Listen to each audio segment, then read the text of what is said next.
studijoje sveikinuosi su Gintaro kelias autorė Rūta Kačkutė. Labadiena. Labadiena. Malonu, Rūta, jūs matyti. Pavadinimas Gintaro kelias sufleruoja, apie ką yra ši knyga, bet gal galite šiek tiek papasakoti, ką čia galima perskaityti ir su kuo susipažinti. Knyga yra apie tai, kaip romėnai keliavo iki Baltijos jūros pakrantės, norėdami atsivežti gintaro. Ir knyga iš tikrųjų pasakoja apie romėnų kultūrą, apie baltų kultūrą, kaip tos labai skirtingos kultūros susitinka ir tiesiog parodo, kaip žmonės gyveno prieš 2000 metų. Jūs pati esat istorikė, jeigu nemeluoju. Archeologė, taip. Taip. Tai kaip sugalvojote parašyti tokią knygą ir kodėl būtent apie gintarą?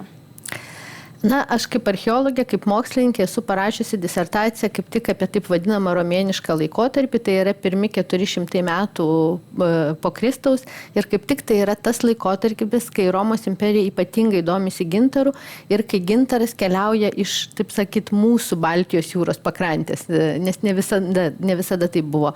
Tai yra tas laikas, kai suklesti baltų kultūra ir jinai suklesti dėl to bendravimo su romėnais, dėl to, kad romėnai domėjosi gintaru. Ir per gintarą, per tą priekybą baltai galėjo gauti daug bronzo žaliavos, tai paskatino tam tikrus kitus procesus, reiškia.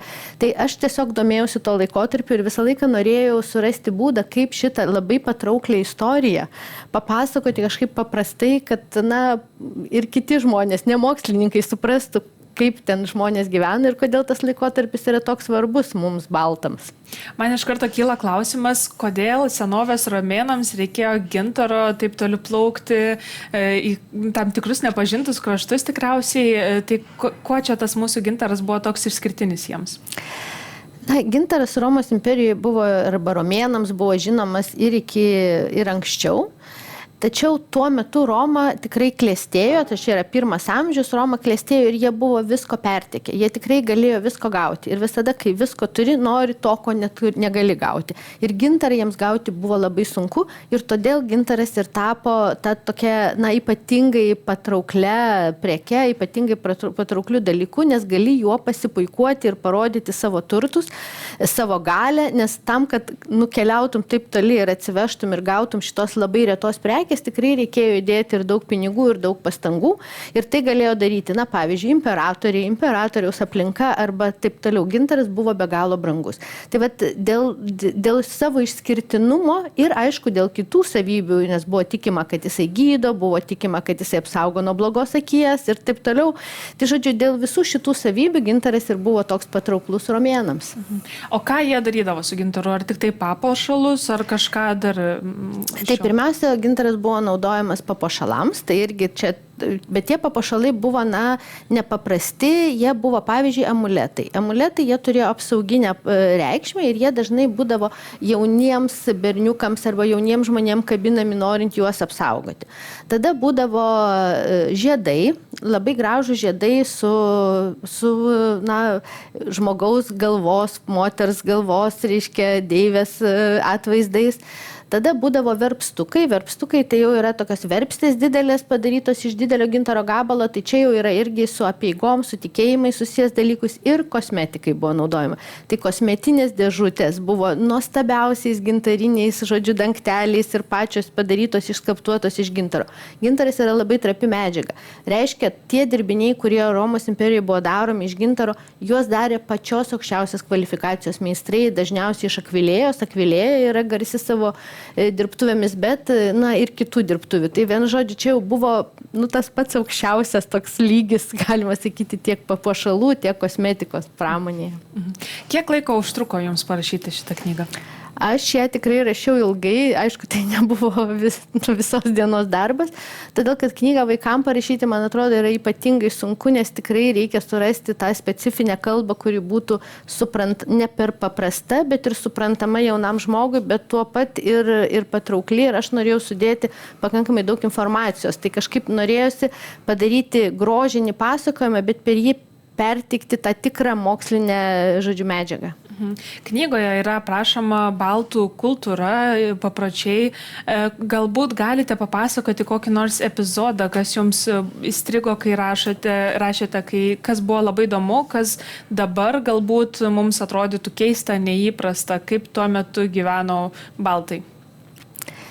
Nežinau, ar keista, ar neįprasta, bet mane iš tikrųjų turbūt žavi tas baltų gebėjimas labai greitai perimti madas, kurios atėjo iš tikrai toli, tarkim, iš Romos imperijos arba artimesnių kaimynų ir labai greitai jas perversti ir sukurti savo stilių. Baltai, matyt, buvo labai kūrybingi. Jie, reiškia, paimdavo kažkokias idėjas, sakau, iš romėnų ir sukurdavo nuostabiausius papuošalus, reiškia, žalvarinius patys savo.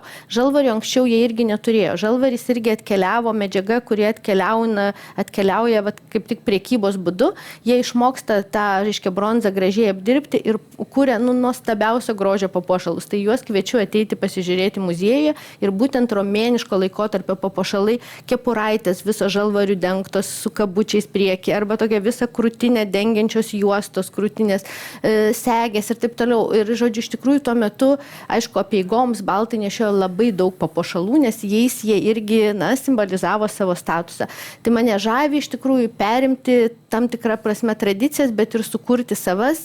Ir tai tikrai buvo, tokia įdomi bendruomenė, nes jie gyveno mažomis bendruomenės, bet sugebėjo sutelkti tą turtą, kad galėtų, šitaip, kaip čia pasakyti, parodyti savo, reikšmę, gal taip sakyčiau. Priminkite, į kokį muziejų galima ateiti ir iki kada?